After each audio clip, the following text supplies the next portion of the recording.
One in 10 women has this sexual disorder and doesn't even know it. Conservative estimates say 10% of women have HSDD, but some suggests the condition is underdiagnosed and affects closer to 33% of women, says a gynecologist at Northwestern Medicine McHenry Hospital.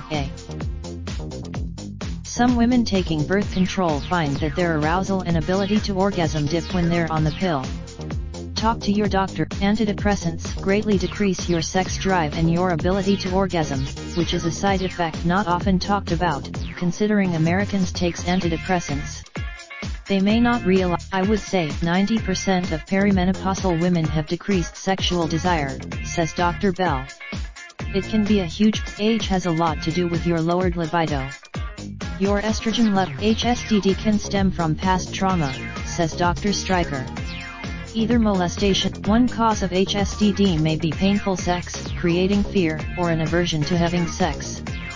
Women with endometrium. The only FDA-approved treatment for HSDD is flibanseran, which is nicknamed the female Viagra because it increases sexual desire or response.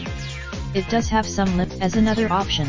Dr. Bell suggests vaginal estrogen, especially for postmenopausal women. Decreased sexual. Depending on the root of what may be causing your HSDD, your gynecologist also may refer you to a sex therapist or behavioral therapist. There are sex therapists. The post appeared first on Raindrop, drop top smoking, no cooking the hot pot.